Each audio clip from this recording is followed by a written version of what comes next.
종료주일이기 때문에 우리가 베드로전서 강해를 잠시 멈추고 이제 우리 종료주일 메시지를 통해서 이 마지막 때 우리가 어떻게 살아야 될지 말씀을 묵상하도록 하겠습니다.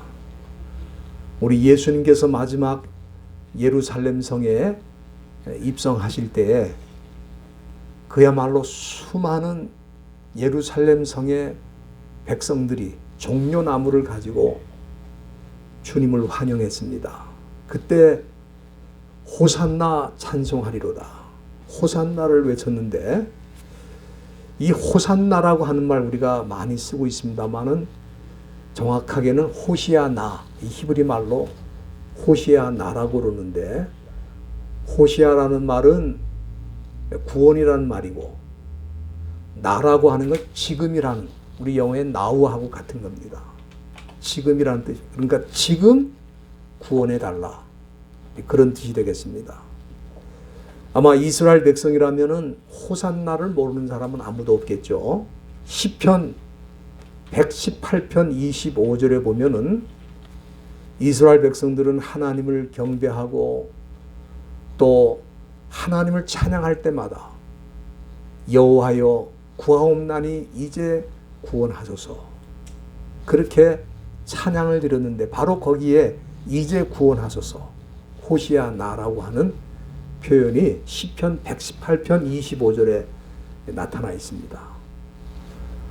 그래서 그 찬양을 예수님께 드리면서 이스라엘 백성들은 종려나무를 들고 주님을 맞이했던 것입니다.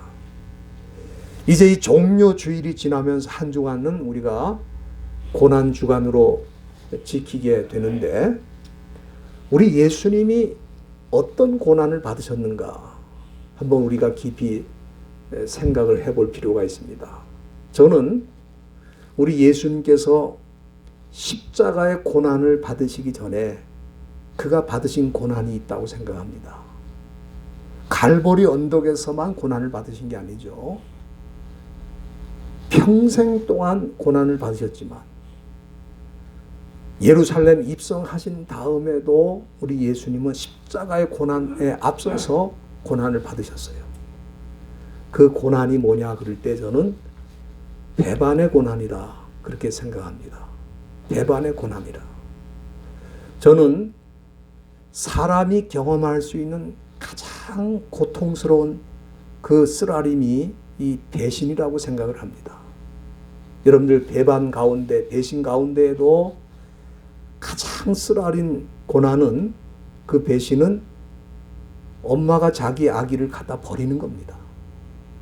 태어나자마자 어머니에게 부정당하고 아버지에게 부정당하고 버림을 받는 거예요.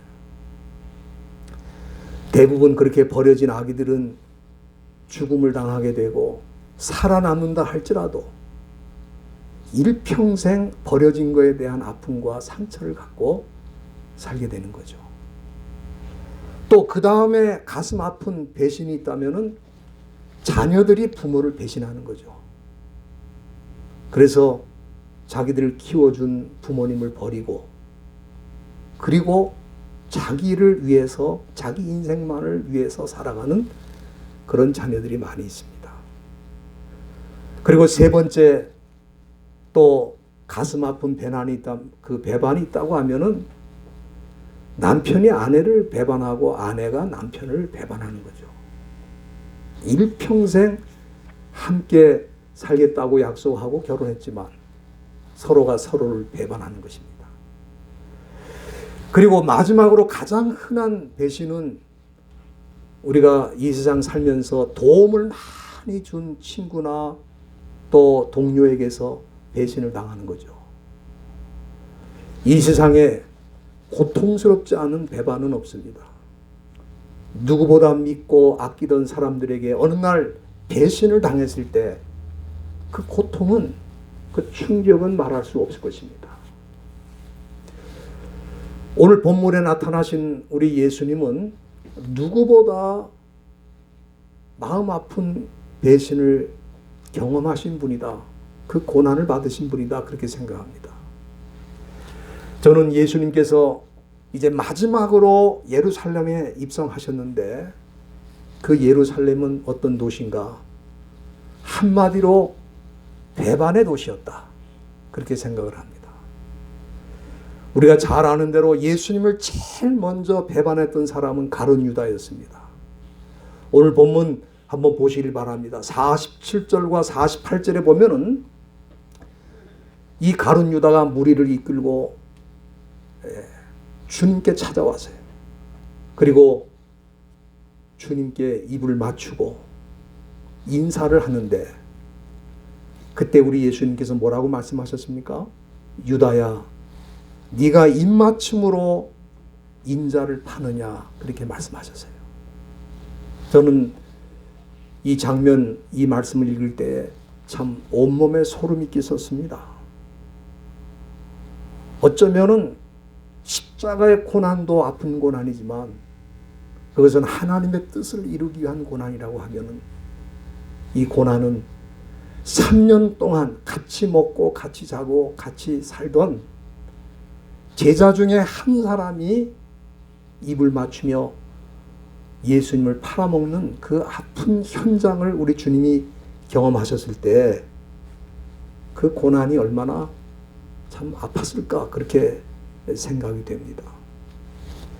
예수님을 마지막으로 만나던 그 밤에 가룟 유다는 자신의 더러운 생각을 다 마음속 깊이 감추고 배반의 입맞춤으로 3년 동안 스승으로 모셨던 예수님을 그 종교 지도자들에게 팔아 넘기는 일을 했습니다. 그래서 우리가 잘 아는 요한 세바스찬 바흐라고 하는 유명한 그 음악가가 마태 순환곡, 예수님의 그 순환을 이 작곡을 해서 마태 순환곡이라고 하는 명곡을, 대곡을 남겼는데 그 장면 가운데 하나가 뭐냐면은 모든 우레와 번개는 다 어디로 갔단 말인가? 이런 배신자에게 왜 하나님은 벼락을 내리지 않는가? 그런 표현을 썼어요. 이렇게 예수님을 배반하는 그 가룟 유다를 보고 본문 50절에 보면은 그 중에 한 사람, 우리가 알기로는 베드로가 그렇게 했다고 생각하는데 요한복음 18장 10절에 그 제자는 베드로였는데 베드로가 이 대제사장 그 말고라고 하는 사람의 귀를 쳐가지고 그 귀를 떨어뜨렸어요. 근데 오늘 본문에 보니까 우리 예수님께서는 51절 말씀에 이것까지 참으라, 이것까지 참으라 하시면서 그 귀를 만져서 낫게 했다, 그렇게 말씀하셨습니다.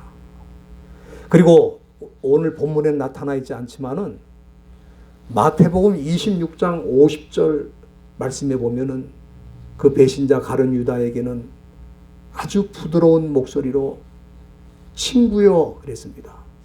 친구라고 불렀어요. 친구요, 네가 무엇을 하려고 왔는지 행하라, 그렇게 말씀하셨습니다. 그 배신자를 향해서 여전히 친구라고 부르시면서 그에게 말씀하시는 그 모습을 볼 때 우리는 배반자에게 그렇게 할 수 있을까? 그런데 우리가 이 성경을 쭉 살펴보면은 그날 밤에 가룟 유다만 예수님을 배반한 게 아니죠. 예루살렘에는 또 다른 배반의 무리가 있었습니다. 마태복음 26장에 보면은 31절 말씀에 우리 예수님께서 제자들을 향해서 오늘 밤에 너희가 다 나를 버릴 것이다, 그렇게 말씀하셨습니다.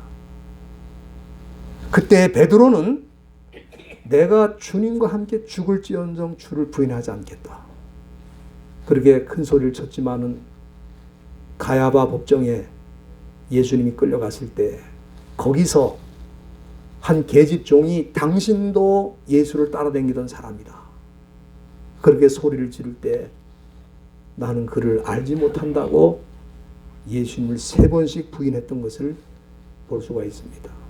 그러니까 끝까지 주님을 따르겠다고 가장 목소리 높이던 수제자 베드로도 가룟 유다와 별 다를 것이 없다. 가룟 유다는 돈을 받고 예수를 팔았지만 베드로는 돈을 안 받았어도 자기가 주님 앞에서 했던 그 약속을 지키지 못하고 주님을 배반하는 그런 모습을 보여줬습니다. 그러나 배반자는 가룟 유다나 베드로나 이 제자들뿐만 아니라 예루살렘 성의 모든 이스라엘 백성들이 예수님을 배반했던 것입니다. 우리 예수님이 예루살렘에 입성하실 때에 모두가 호산나로 찬양을 드리며 환영했지만 일주일도 못 가서 그 환영하던 무리들은 갑자기 돌변을 해가지고 예수님을 십자가에 못 박으라고 빌라도 법정에서 소리 지르는 배반자들이 되었습니다. 그러니까 우리 예수님은 한두 사람에 의해 배신을 당한 게 아니고 정확하게 말하면 예루살렘 성에 사는 모든 사람들에 의해서 배반을 당한 것이다. 그렇게 말씀드릴 수 있겠습니다. 그렇다면 왜 이 사람들이 주님을 배반하게 되었을까? 저는 그 원인이 주님의 말씀을 붙들지 않았기 때문에 그렇다. 여러분들 마태복음 26장 한번 펴주시길 바랍니다. 거기 보면 21절 말씀에 우리 예수님께서 그 제자들을 향해서 뭐라고 하셨습니까?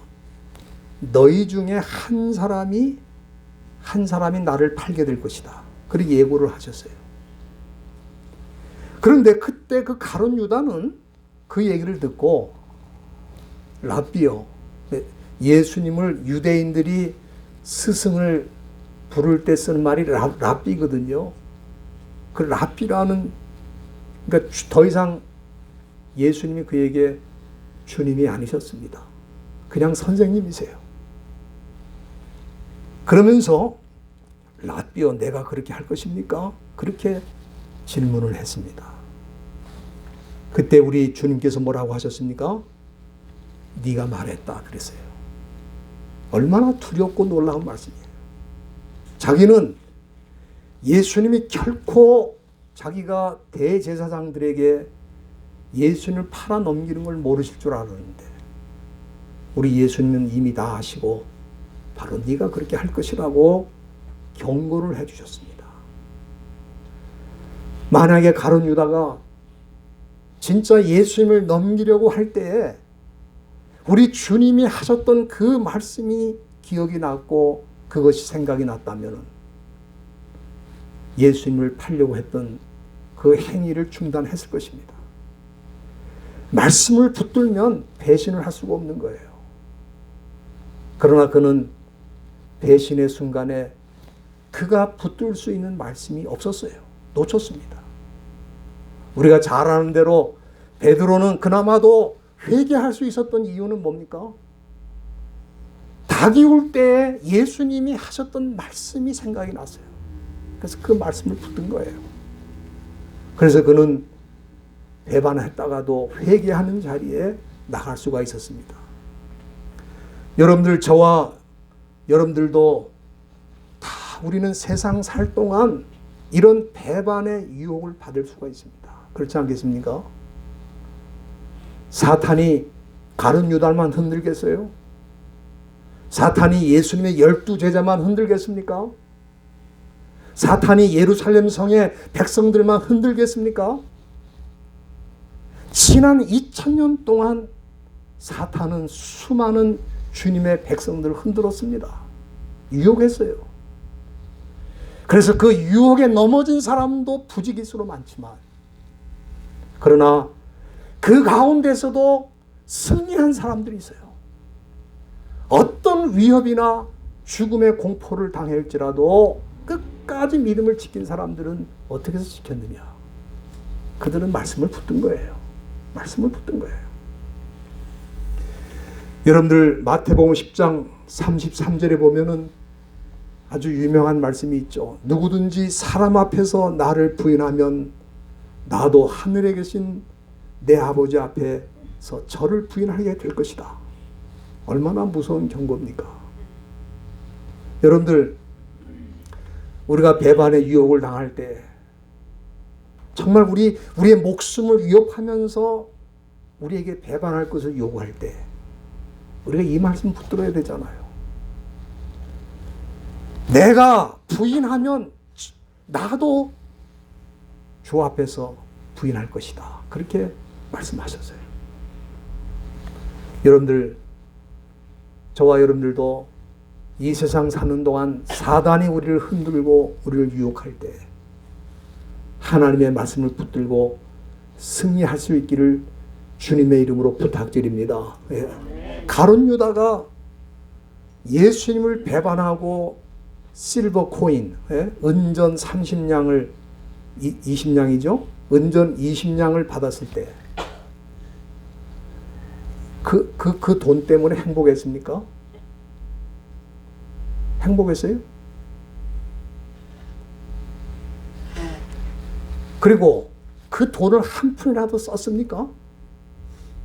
여러분들 마태복음 27장 5절에 한번 보시길 바랍니다. 마태복음 27장 5절에 보면은 그 돈을 받고 난 다음에 그래도 양심의 가책이라는 걸 느꼈어요. 그것도 못 느끼는 사람들이 많죠.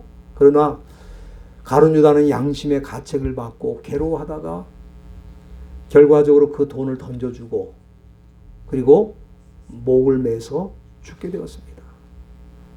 여러분들, 사단이 우리를 유혹할 때 우리가 배반하면 우리가 잘 살 수 있다. 너 행복할 수 있다. 너도 얼마든지 부자가 될 수 있어. 그렇게 속이는 거예요. 여러분들, 그러나 그 결과가 무엇입니까? 사실은요, 사탄도 가룟 유다를 써먹고 버리는 거예요. 여러분, 이 굉장히 두려운 일 아닙니까? 왜 그렇게 하겠습니까? 주님을 배반한 사람이라면 그 누구도 배반할 수가 있다 이 말이에요.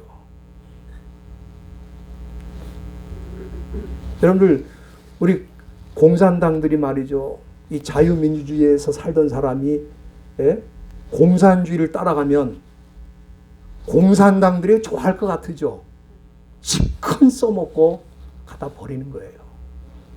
그 대표적인 예가 박헌영 아닙니까? 박헌영. 남한에 남노당을 만들어가지고 공산주의 운동을 하고 북한에서 쳐들어 내려올 걸 다 준비를 하고 그렇게 했지만 어떻게 됐어요? 김일성한테 사형당했잖아요. 그 왜 그렇게 합니까? 그 사람들도 그 배반자는 한 번 배반하면 또 배반한다 그걸 아는 거예요. 사단도 그걸 아는 겁니다. 그래서 예수를 배반해서 예수를 잡은 다음에는 가룟 유다를 버리는 거예요. 그래서 그는 비참하게 자기 인생을 마치게 되었던 것입니다. 오늘 우리 예수님께서 마지막으로 들어가신 이 예루살렘 성에는 가룟 유다의 배신도 있고 예수님의 수제자인 베드로의 배신도 있고 12제자 모든 사람의 배신이 있고 그리고 종려나무를 들고 주님을 호산나 찬송하며 환영했던 무리들도 배신을 했던 그야말로 배반의 도시입니다. 배반의 도시. 저는 이 LA도 마찬가지라고 생각합니다. 온갖 배신이 일어나는 도시입니다. 서울도 마찬가지죠.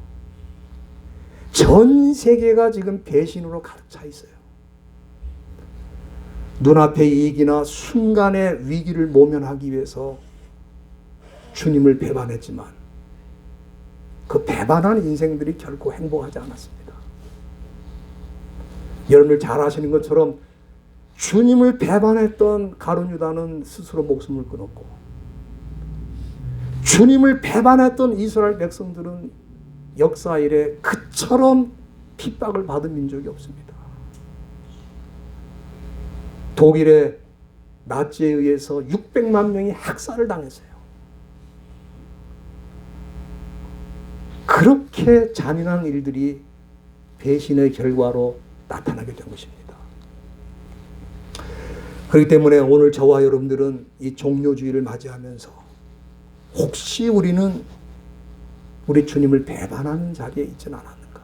말로나 행동으로나 또 혹시 우리 입술로나 우리는 주님을 배반한 적은 없는지를 한번 살펴보면서 혹시 우리도 그런 자리에 있었다면은 베드로처럼 말씀 붙들고 돌아와야 돼요. 말씀 붙들면 살아나는 것입니다. 말씀을 붙들면 살 길이 있는 것입니다. 말씀을 붙들면 우리는 우리의 삶에서 다시 돌아와서 정상적인 삶으로 나갈 수가 있는 거죠.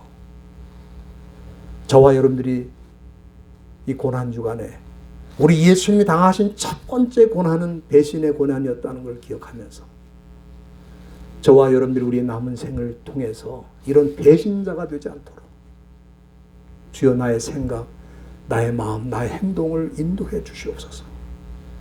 겸손하게 기도하며 주님 앞에 엎드려야 될 줄로 믿습니다. 기도하시겠습니다. 하나님